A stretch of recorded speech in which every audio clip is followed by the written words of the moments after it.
जय श्री कृष्णा। वट सावित्री व्रत का हमारे हिंदू धर्म में बड़ा ही विशेष महत्व है। इस व्रत को सावित्री ने अपने पति सत्यवान के प्राण यमराज से वापस लेने के लिए रखा था। वट सावित्री व्रत ज्येष्ठ मास की अमावस्या के दिन रखा जाता है। सौभाग्यवती महिलाएं अपने पति की लंबी उम्र के लिए और सुख समृद्धि के लिए इस व्रत को बड़ी ही श्रद्धा से रखती हैं। और इस बार जो अमावस्या है, अमावस्या तिथि 26 मई को दोपहर 12:11 से शुरू हो रही है और 27 मई को 8:31 पर समाप्त हो रही है। तो ऐसे में वट सावित्री व्रत 26 मई सोमवार के दिन रखा जाएगा। इस व्रत में बड़ की पूजा यानी कि जो बरगद का पेड़ है उसकी पूजा का विशेष महत्व होता है। व्रत की जो सामग्री है वो इस प्रकार से है। एक जल का कलश, मोली, रोली, चावल, गुड़ और भीगा हुआ जो काला चना होता है वो, फूल और फल आदि दक्षिणा चढ़ाने के लिए। मिट्टी का दिया ले लें, धूप, मोली और कच्चा सूत बड़ पर लपेटते हैं और इसे 7 या फिर 11 उसकी परिक्रमा करते हैं। और जो बड़ यानी जो बरगद का वृक्ष है उसके पत्तों का गहना यानी उसकी एक माला सी बनाकर उसको पहना जाता है। जो भीगे हुए चने हैं उसमें कुछ पैसे रखकर उसका बायना निकालते हैं और घर में जो भी बड़ी सास जेठानी हो उसे पैर छूकर उनको देने चाहिए। और वट सावित्री व्रत की कथा अवश्य सुननी चाहिए। तो वट सावित्री व्रत की कथा इस प्रकार से है। प्राचीन समय की बात है। भद्र देश में एक राजा थे जिनका नाम था अशुपति, जिनकी कोई भी संतान नहीं थी। उसने बड़े बड़े पंडितों को बुलाया और कहा कि मेरी कोई संतान नहीं है, इसलिए कोई ऐसा उपाय करो जिससे कि मेरी संतान हो जाए। पंडित बोले।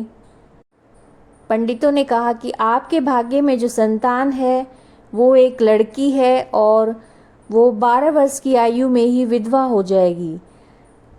ऐसा सुनकर राजा को बड़ी चिंता हुई और उन्होंने कहा कि इस प्रकार तो मेरा नाम ही मिट जाएगा, मेरा नाम ही नहीं रहेगा।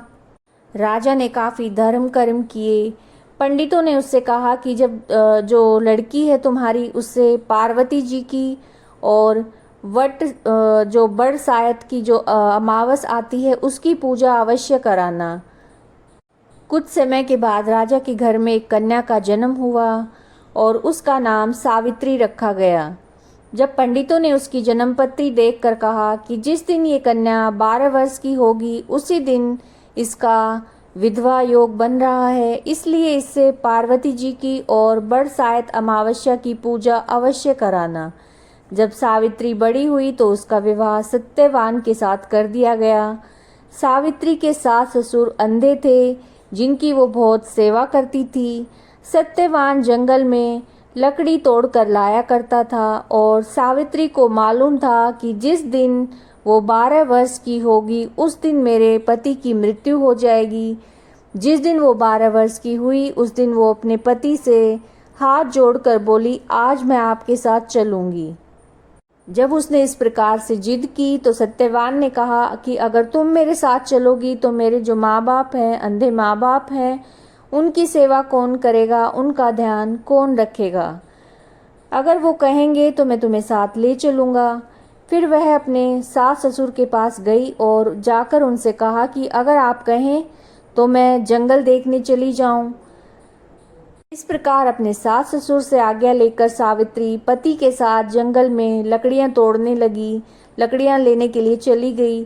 और जब वो लकड़ियां तोड़ने लगी सत्यवान पेड़ की छाया में सो गया। उस पेड़ में सांप रहता था जिसने उसे डस लिया। वह अपने पति को मृत देखकर रोना उसने शुरू कर दिया। महादेव और पार्वती जी वहाँ से जा रहे थे। उसने उनके पैर पकड़ लिए और बोली कि मेरे पति को जिंदा कीजिए। तब माता पार्वती ने कहा कि आज बड़ सायत अमावस है, जिसकी पूजा करोगी तो तुम्हारा पति जिंदा हो जाएगा। फिर वह खूब प्रेम से बड़ की पूजा करने लगी। बड़ के पत्तों का गहना बनाकर पहना। उसने जो बड़ के पत्तों का, जो बरगद के जो पत्ते थे उनका जो गहना उसने बनाकर पहना वो हीरे मोती में बदल गया, हीरे मोती का हार बन गया। इतने में जब धर्मराज के दूत वहां पर आए और उसके पति को ले जाने लगे तो उसने उनके पैर पकड़ लिए। तब धर्मराज ने बोला कि तू वरदान मांग। तब सावित्री ने कहा कि सत्यवान से मेरे 100 पुत्र हो जाएं। धर्मराज ने कहा 100 पुत्र हो जाएंगे। फिर वह सत्यवान को ले जाने लगे। सावित्री ने कहा कि महाराज, आप मेरे पति को अगर ले जाएंगे तो पुत्र कहाँ से होंगे। फिर धर्मराज ने कहा कि हे सती, तेरा सुहाग तो नहीं था, लेकिन बड़ सायत जो अमावस है उसको करने से और माता पार्वती की पूजा करने से तेरा पति जीवित हो जाएगा। तब उसने सारे नगर में ढिंडोरा पिटवा दिया कि जो ज्येष्ठ मास की जो अमावस आती है उसको सभी व्रत करना और बरगद के पत्तों का गहना बनाकर पहनना। जिस प्रकार बड़ सायत अमावस ने सावित्री को सुहाग दिया, उसी प्रकार सभी का सुहाग बना रहे। जो भी इस कहानी को श्रद्धा के साथ कहता है, सुनता है, उसकी सभी प्रकार की मनोकामनाएं पूर्ण होती हैं।